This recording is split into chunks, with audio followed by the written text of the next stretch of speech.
Hey guys, I'm Nick and welcome back to Sci-Finatics, your home for all things science fiction, particularly Star Trek news. If you're a new visitor, please don't forget to subscribe by clicking that big red subscribe button to stay current with all the latest Star Trek news.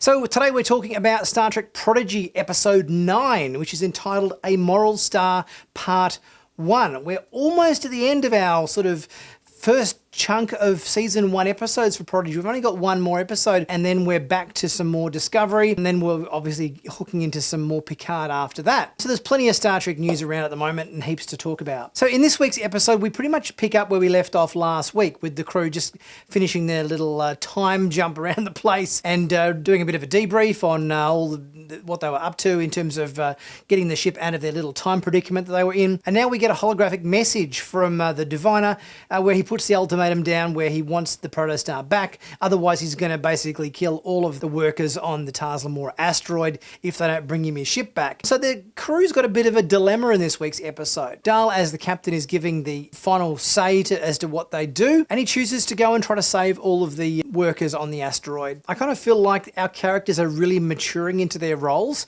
on this show. I think obviously there's been a bit of immaturity by a few characters in the past, particularly Dal, but I feel he's kind of growing into a more confident captain now, and the crew is starting to really kind of mesh and gel with their various different skill sets. And just to solidify that point, we saw our crew for the very first time don Starfleet uniforms for this episode. So we've got them finally kind of going, right, okay, we're a proper crew now. Let's get out of our civilian wear and let's represent ourselves to the best we can be. And that took the form of replicating some uniforms to wear on board the Protostar. And they seem to pretty much close to the uniforms we saw Chakotay wearing in the hologram in last couple of weeks' episodes. These uniforms haven't really been seen before in any kind of era of Star Trek. They're completely new, which sort of leads me to think that there are kind of Starfleet ships out there that are sort of doing their own thing. You know, maybe they've got unique missions that perhaps have their own sort of unique Starfleet uniforms, much like we've seen in Star Trek Lower Decks. Obviously, those uniforms are out there doing their thing, but they're also operating in a timeline where we've got other uniforms that are more well known that are happening. But I think the Protostar, being a very specialty ship, obviously it's got its own specialty uniforms as well. So that's kind of cool to see. They sort of remind me a little bit in terms of their all over sort of spandex look, similar to the season 1 and 2 Next Generation uniforms, how they were kind of like a very snug fitting one-piece sort of bodysuit kind of thing, except these ones have a much higher sort of turtleneck style collar, except for the case of Rock and Jankum, who don't really have necks, so they don't really have turtlenecks. But still, I think it was a really nice moment in this episode where our main characters got to don Starfleet uniforms for the very first time. We also saw the crew working together quite well to make some modifications, enhance the ship, do some bits and pieces to get ready for their mission. There was a bit of the montage thing going on there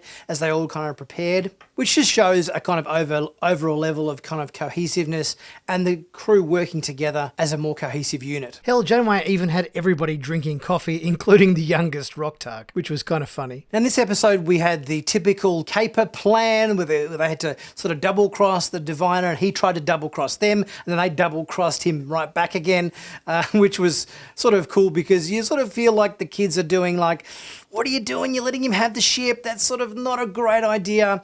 You're giving him exactly what he wants. He's clearly not going to honour it. He's too much of a bastard to hold true to his deal. He's going to change the terms and try to double cross them back. But at least in this episode, the kids were kind of smart enough to realise, okay, he wants the Protostar because of the proto drive, and if we take out the proto drive, that's going to really kind of stitch him up.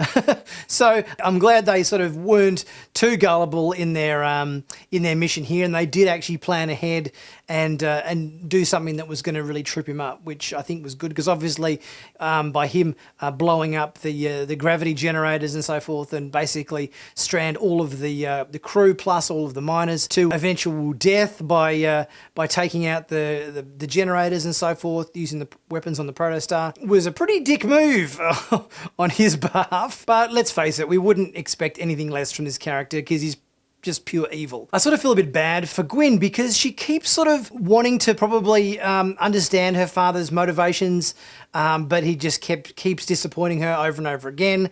She keeps trusting him and he keeps letting her down. He's not a good guy. Just stop trying to trust him or think the better of him because he's just going to let you down over and over again. So I'm guessing after this most recent incident at the end of this episode that was sort of going to be the straw that broke the camel's back for Gwyn, and any kind of hope she had to have any kind of positive relationship with her father is pretty much out the window at this point, I think. It's going to be interesting to see what happens in the final episode next week. We've obviously got the crew having to get all of the miners off the asteroid and rescue them. I'm glad our little kitty cat Cation friend that got captured earlier in the season is one of the people they've shown here who's going to get rescued. I felt bad that we left the Cation kitty cat behind, and it was a nice twist replicating a copy of Zero to hide Murph and the protocore inside. The kids are probably more intelligent than we sometimes give them credit for. I've got a prediction for the last episode, and I'm interested to see whether this comes to pass or not. Obviously, we've had this little hologram transmission of Chakotay being the captain of the Protostar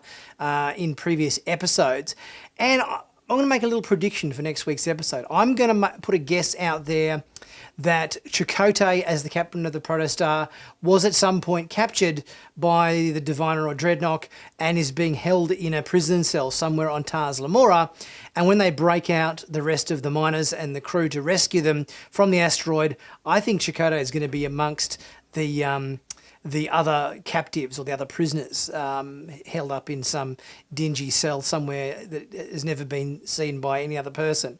That's my prediction, and then Chakotay will kind of help the other crew get back to the Protostar again, is my guess. Guys, what did you think of this episode, A Moral Star Part 1? Obviously, we've got Part 2 next week. That's going to be the last episode for a while, and then we'll probably be getting the second half of Season 1 sometime a bit later on in 2022. But never fear, we've got the second half of the season for Discovery coming up week after that, and then Star Trek Picard in about a month's time. As always, guys, please leave a super thanks if you're able to. It really helps the channel out.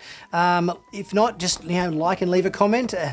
Share this video with your friends. Subscribe if you haven't already done so, or check out my merch in the merch page where you can pick up some cool Star Trek themed t-shirts. There's always new designs happening, and there's always discounts and so forth. In fact, I think there might even be a discount, 15% off in the store right at the moment. If you can jump on that very quickly, you'll get 15% off. That'll be a good bargain for yourself. Or if you're liking the galaxy projector I've got going on in the background here with all the stars and the nebula, you can pick up yourself one of these galaxy projectors from Galaxy Lamps for 10% off if you use the coupon code NICK10 and follow the link in my description. Guys, I'll be back very soon for another video. I'll catch you soon.